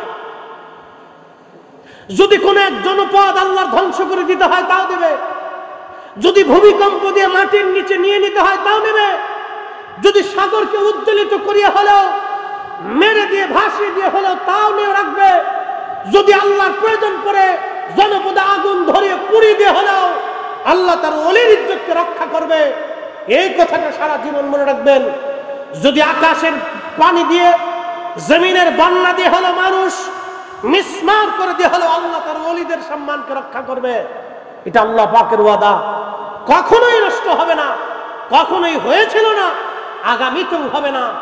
যারা স্বপ্ন দেখেন শুধু স্বপ্ন দেখেই যাবেন, কিন্তু কাজে পরিণত হবে না। জমিন ওলিদের আল্লাহর আইন অনুযায়ী জমিন চলে। আর শোনেন, প্রত্যেক অঞ্চলে আল্লাহ তার কুতুব নিযুক্ত করেছেন, আবদাল নিযুক্ত করেছেন, মুজাদ্দিদ নিযুক্ত করেছেন, অলি নিযুক্ত করেছেন। এই সমস্ত কুতুব আবদালরা অলিরা তারা সবসময় আল্লাহর জিকিরে ফিকিরে আল্লাহর ইবাদতে থাকে। কিছু আল্লাহর মজ্জুব আছে, আল্লাহর পাগল দুনিয়াতে আছে, দুনিয়া বিরাগী হয়ে আল্লাহকে পাওয়ার জন্য দিনহীন হয়ে দুনিয়ার রাজত্ব, দুনিয়ার সুখ, দুনিয়ার সমাজ, দুনিয়ার দেশ, দুনিয়ার খাদ্য, দুনিয়ার সম্মানকে জলাঞ্জলি দিয়ে তারা আল্লাহকে খুশি করার জন্য প্রতিনিয়ত আর হামেশা আল্লাহর জিকির ইবাদতে মশগুল থাকে। শোনেন, এটা কখনো শূন্য হবে না। জমিনে ওলি থাকবেই, না থাকলে কিয়ামত হয়ে যাবে। আল্লাহর আসমানে বৃষ্টি বন্ধ হবে, জমিনে শস্য বন্ধ হবে, অগ্নিগিরি উৎপাদিত হবে, অগ্নিগিরি আগুন বের হয়ে আসতে থাকবে, নানান মুসিবত পৃথিবীতে চেপে আসতে থাকবে। এজন্য ওলি ছিল, ওলি আছে, কিয়ামত পর্যন্ত ওলি থাকবে, এটা কখনো বন্ধ হবে না। মোহতারাম সুলতান বাদশাহ হুমায়ুন সেই দিন হুজুরকে নিয়ে নিজে হাত ধোয়াইলেন, পা ধোয়াইলেন, ওযু করাইলেন, সম্মানের সাথে বসাইলেন। রাজকীয় ভাবে পবিত্র মিলাদুন নবী সাল্লাল্লাহু আলাইহি সাল্লামের মাহফিল কায়েম হলো। মোল্লা আলী কারি মক্কি হানাফি রাহিমাহুল্লাহ আজ থেকে 450 বছরে গুনার কিতাব আল মাউরিদুর রাবি ফি মাউলিদিন নবীর ভিতরে তিনি লিখতেছেন, সেই দিন রাজকীয় ভাবে মহা ধুমধামে মিলাদ শরীফ হয়ে গেল। হয়ে যাওয়ার পরে হুজুর দোয়া করলেন, শুধু একটু দুয়ার আশায় বিরাট বড় মিলাদের ইন্তজাম করেছিলেন বাদশাহ হুমায়ুন। তার মানে বোঝা গেল এই মিলাদ মাহফিলগুলি এগুলি আগে থেকেই চালু হয়ে আসছে। এগুলির মাধ্যম দিয়ে তারা তরিকতের, তাসাউফের, ইসলামের খেদমত দেশে দেশে স্থানে স্থানে করে গেছে। কথা বলে ঠিক না বেঠে? এগুলি চলবে, বন্ধ হবে না। মোহতারাম, আল্লাহ আমাদের প্রত্যেকের দ্বীন মিল্লাতের উপরে দায়েম কায়েম রাখুন, আউলিয়া কেরামের পথে আমাদেরকে শক্ত করে রাখুন। সকলে বলে আমিন। বন্ধুগণ আমার, আলোচনা লম্বায়িত নয়, শেষের দিকে নিয়ে আসবো। হযরত ফাতেমা রাদিয়াল্লাহু আনহার কথা বলছিলাম, ওয়াজ আমি শেষ করে দিব। যেহেতু পবিত্র মিলাদুন নবীর মাহফিল, আমার নবীর জীবনের শেষ সময়ের দুটি কথা বলে শেষ করে দিব। হযরত ফাতেমা রাদিয়াল্লাহু আনহার জিন্দেগি বড় কষ্টের মধ্যে গেল। আল্লাহর নবী অসুস্থ হয়ে গেলেন, ইন্তেকাল হয়ে যাবেন। 12 তারিখ সোমবারে নবীজি দুনিয়াতে আসছেন। আবার এই 12 তারিখে নবীজি দুনিয়া থেকে চলে গেছেন। নবী আমার অসুস্থ, খুবই দুর্বল হয়ে গেলেন। আল্লাহর নবী ফাতেমাকে ডাকলেন, সাহাবীরা রে, আমার ফাতেমারে একটু ডাকেন, ফাতেমার সঙ্গে দুটি কথা বলবো আমি। হযরত ফাতেমা রাদিয়াল্লাহু আনহাকে ডাকা হলো। ফাতেমা দৌড়ায় গেলেন বাবার কাছে। বসে বসে ফাতেমা রাদিয়াল্লাহু আনহা কাঁদতেছিলেন। আল্লাহর নবী ডাক দিয়ে বললেন, ফাতেমা রে, কি জন্য তুমি কাঁদো? ফাতেমা বলতেছে, আব্বাজান, আপনার বিরহ বেদনার চিন্তায় কাঁদতেছি। আমার আপনি এতিম বানিয়ে চলে যাবেন, কি করে আমি ফাতেমা সহ্য করবো আব্বাজান? বিরহ বেদনা আমি কাঁদি। কোরআন শরীফ আল্লাহ বলে দিলেন, ওয়ালাল আখিরাতু খায়রুল লাকা মিনাল উলা। হুজুর, দুনিয়ার জিন্দেগির চাইতে পরকালের জিন্দেগি আপনার জন্য উত্তম হবে। নবীজির সময় গলায় গেল, বিদায়ী ঘন্টা বেজে গেল, অর্থাৎ আল্লাহর হাবিবের বিদায়ের সময় চলে আসলো। ফাতেমা কান্দে। নবীজি ডাক দিয়ে বলেন, ফাতেমা রে, তুমি কি জানো আল্লাহ আমাদেরকে কি সম্মান দিয়েছে? ফাতেমা রে, আল্লাহ তোমার একজন বাবা দিয়েছে, যেই বাবা সৃষ্টির মধ্যে শ্রেষ্ঠ, যেই বাবারে আল্লাহ হাবিবুল্লাহ বানাইছে। ফাতেমা রে, আল্লাহ তোমার দুইটা সন্তান দিছে, কারো ঘরে এরকম সন্তান আল্লাহ দেয় নাই। আমার আল্লাহ দুইটা সন্তানের কি নাম দিছে জানো নি রে ফাতেমা? আল হাসানু আল হুসাইনু সাইয়্যিদা শাবাবি আহলিল জান্নাহ। আমার হাসান আর হুসাইন দুইজন জান্নাতের যুবকদের সর্দার। ফাতেমা রে, তুমি কি জানো কুরাইশ পরিবারের বনু হাশিমের ভিতরে তোমার বাবার পরিবারের চাইতে শ্রেষ্ঠ পরিবার পৃথিবীতে আর কারো নাই রে ফাতেমা। আল্লাহ আমারে আহলে বায়াত বানায় দিছে রে ফাতেমা। এই পরিবারের চাইতে দামি পরিবার আর দুনিয়াতে নাই। ফাতেমা রে, তুমি কি জানো আমার পরিবারকে কত বড় মর্যাদাশীল আল্লাহ বানাইছে? তোমার বংশের ভিতরে জাফর নামক একজন, যার দুইটা হাত কাফেররা কেটে ফেলে দিয়েছিল রে ফাতেমা, আল্লাহ হাতের বদৌলতে তার পাখা দিয়ে দিচ্ছে। আমার জাফর জান্নাতের 8টা দরজা দিয়ে যেখানে খুশি সেখানে সেখানে আমার জাফর ঘুরে বেড়ায়। ফাতেমা রে শোনো, তোমার বংশের ভিতরে তোমার দাদা, তার নাম আমির হামজা, আল্লাহ তারে সাইয়্যিদুশ শুহাদা বানাইছে, শহীদদের সর্দার বানাই দিছে। ফাতেমা রে, তুমি কি জানো তোমার আব্বাজানকে আল্লাহ কত বড় মর্যাদাশীল বানাইছে? ফাতেমা, ফাতেমা রে আরো শোনো, আল্লাহ কি পরিমাণে মর্যাদা দিচ্ছে। তুমি কেন কান্দো রে মা? তুমি আলীর সঙ্গে আমি বিয়ে দিয়েছিলাম রে ফাতেমা, সে আলীর ব্যাপারে তোমার মন খারাপ ছিল, তুমি গরিব ঘরে, আমি কেন তোমারে বিয়ে দিলাম? ফাতেমা, আলীর সাথে তোমারে বিয়ে দিছি, বিয়েটা আমার ইচ্ছায় হয় নাই। তোমার সঙ্গে আলীর বিয়েটা আমি আমার আল্লাহর ইচ্ছায় দিয়েছিলাম। তোমার স্বামী আমি পছন্দ করি নাই, আল্লাহ নিজে পছন্দ করেছে। একবার জোরে বলবেন কি আল্লাহু আকবার।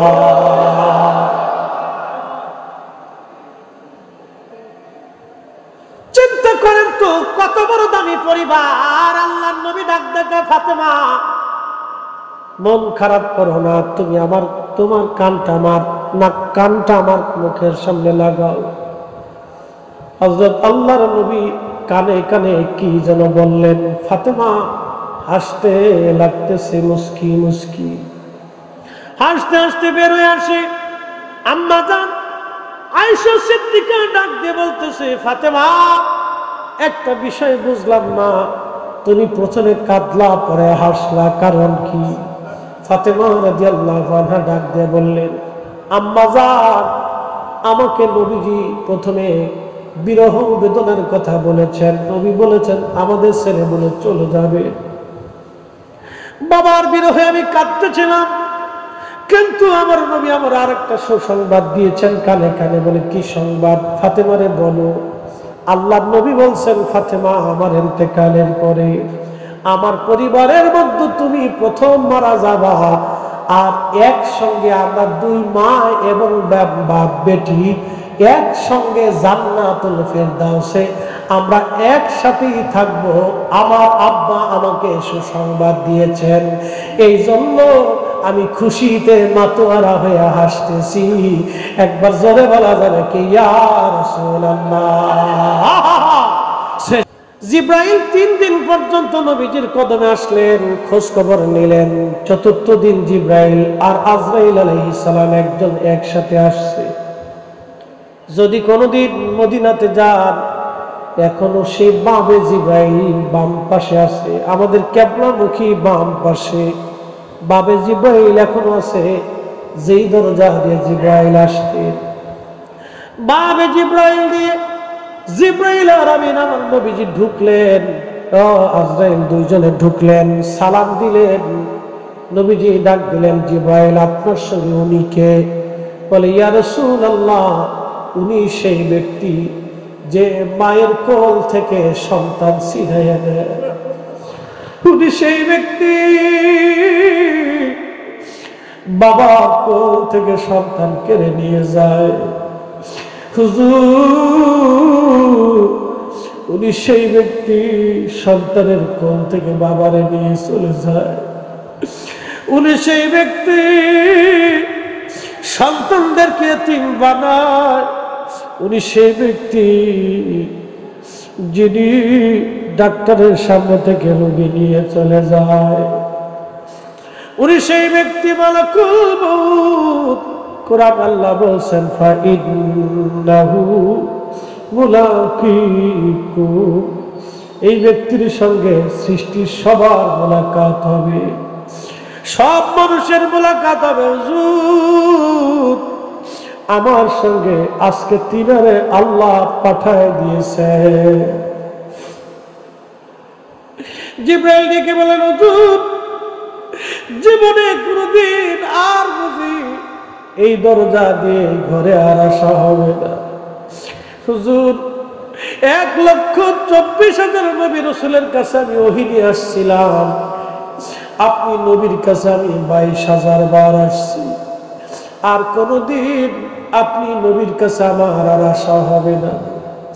ইয়া রাসূলুল্লাহ আজকে থেকে আপনার কাছ থেকে চিরদিনের জন্য আমি বিদায় নিয়ে চলে যাব। হুজুর কোনদিন ওহী নিয়ে আর আসার বুঝি সুযোগ আজ আমার আর হবে না।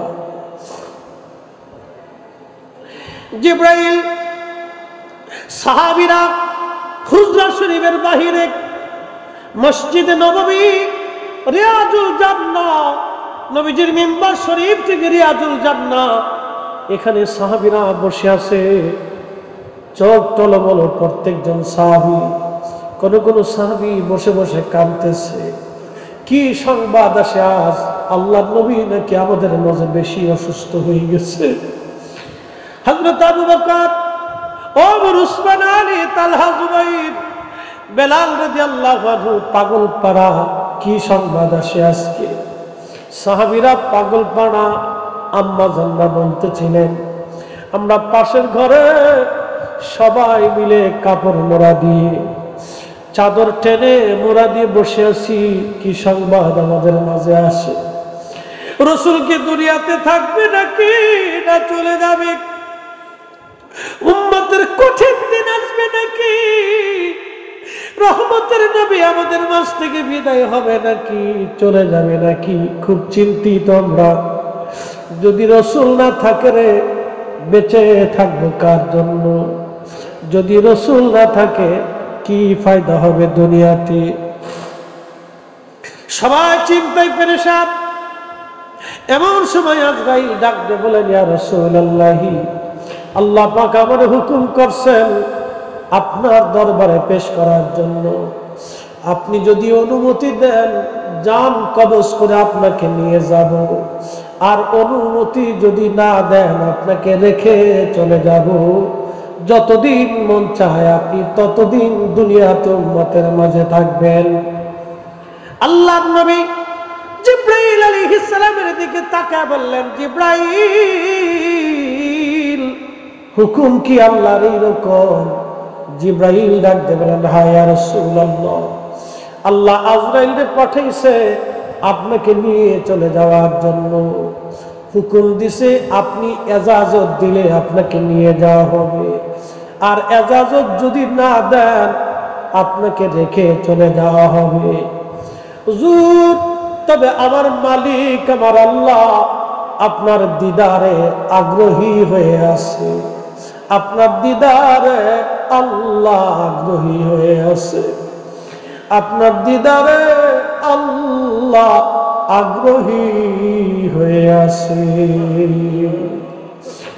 আল্লাহ নবী ডাক দিয়ে বলতেছে, আজরাইল